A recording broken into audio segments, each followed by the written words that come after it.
Aloha, my name is Lacey Love, and my business is making raw and holistic comfort food. I also write a newsletter about sustainability, and I'm a Hawaii health food broker. Urban foraging, I'm not 100% if that's a real term or if I made that up, but I'm not trying to take any credit for it. Urban foraging to me is just going around the neighborhood that you're knowing of and you're in every day today. You walk past the same places all the time, and just finding food and even flowers for decoration in your neighborhood. I think with the urban foraging, I get a lot of diversity, and I'm learning, when you start talking to the people and they start talking about things that most people look at as weeds, they look at as their nutritional value of the day. So I'm started incorporating new things into my lifestyle, like dandelion root, kalamungai, which is a popular weed. Wild foraging, I really strongly believe there's a lot of nutritional benefit to that because it's 100% organic. I mean, you're getting all of nature's worms or composting it, making it all really nice and fresh. And there's definitely the idea of the probiotics and the dirt quality. That's something that you're lacking when you're getting pasteurized and coated fruits and vegetables from the grocery store. You want to make sure that you're not wearing slippers because if something breaks and you're walking on concrete and there's glass or something, you're going to get injured that way. I actually like to wear bright colors because otherwise people might have the inclination that you're going incognito and trying to steal their stuff. So I like to wear bright, cheerful colors. It kind of helps with the communication with the people too. Definitely always have your bag, water, fresh water with your bag. I carry a little pocket knife and my phone just in case anything comes up. So it's always good to be prepared that way. And just make sure you know your plants. If you don't know your plants, then get a book. Here in Makiki, we have a bunch of drainage ditches that actually stay pretty dry most of the time. It's an excellent place, only if you're in good shape. Don't put yourself in a dangerous situation. But it's an excellent place to find really good foraging opportunities. I found a lot of lilikoi and avocados. I guess the trees just grow over the drainage ditch and they don't belong to anybody's property. Nobody's going to climb out on top of the tree to get the fruits that are out dangling on the other side. So they drop down. It's a great place to get some free good stuff. Coconut tree is probably the easiest thing to identify. If you want to climb it, that's on you. I definitely do not climb those 150-foot coconut trees. Usually the tree trimmers will come and clip the coconuts, but sometimes on a rare occasion you'll find one that's low to the ground that people aren't clipping. This is something I find that pretty much everybody will share. They don't want 100,000 coconuts in their yard, so they'll give you yours. Of course, you can get the green ones or the really mature ones that have the white meat in them. Both of them are excellent. Fresh coconut water, you can't beat it. But definitely start with something that you can identify, and the coconut trees are on the top of that list as easy to identify. Hawaii is an amazing place. We can pretty much grow things at all times.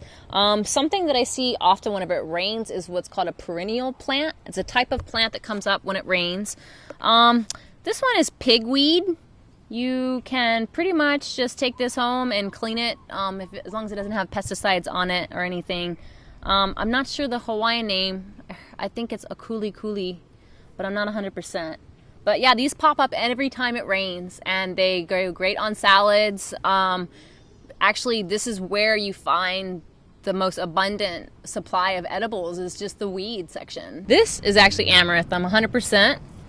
I don't know if you guys can see that or not. Basically, if you ever go down to Costco and you see the Ancient Grains cereal, that's probably the most common place for it. But people that are a little bit more health conscious, they do know about amaranth. It's a type of grain that's gluten-free, and it's been harvested and processed for ever since the Kemetic Egyptian times. So if you look at it, you can see the little grains that come up. I've actually air popped these before, not this particular breed, but I have taken it home and put air and made like a popcorn type of thing. But the leaves are actually edible too. You can eat the leaves, and they're just as medicinal as any green food that you can get out there. And these also come up a lot whenever it rains. So very common thing to have and very nutritional for you. Tangerine tree. These are also very easy to recognize, like the coconut trees. Also, the really good thing about tangerines is that nobody seems to want them.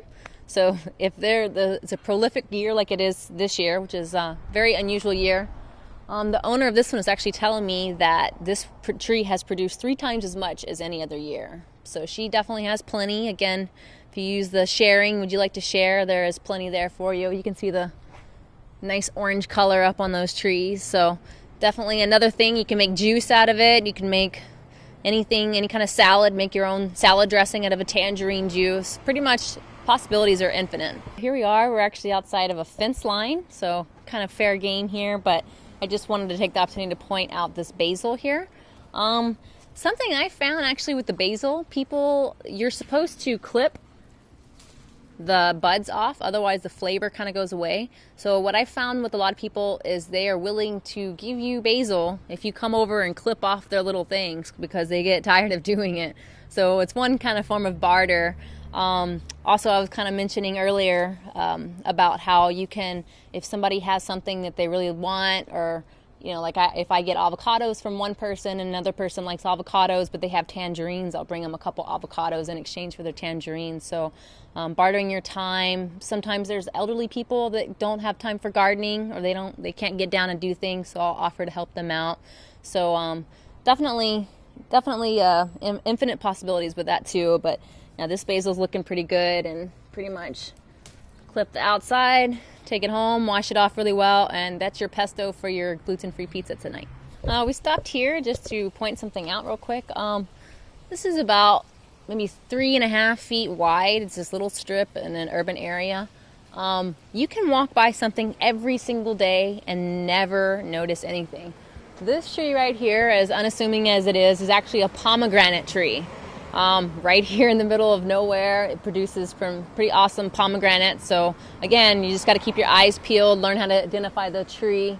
Actually, this little area right here, I'll find tomatoes sometimes. I guess the birds drop the seeds off and they'll just pop up.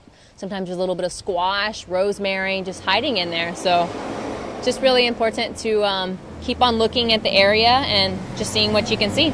We stopped right next to this ulu tree here, even though it's a baby ulu. See the baby over here? Ulu is breadfruit.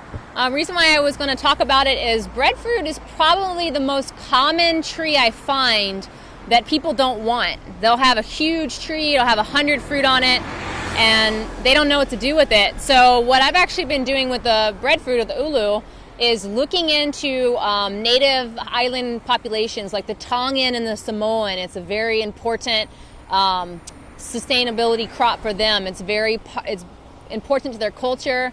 In fact, I've heard that all through the traveling years that they were traveling across the seas, the women, when they first landed, they would plant a breadfruit tree so that they always had food no matter what.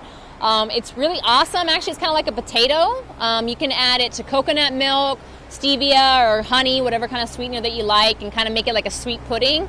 Or you can add salt and garlic and actually make chips or French fries, pretty much anything out of it. So it's a very versatile fruit, and again, it's everywhere. I see it all the time. And yeah, pretty easy to identify this one actually. I think that they make the quilts out of it, the Hawaiian quilts.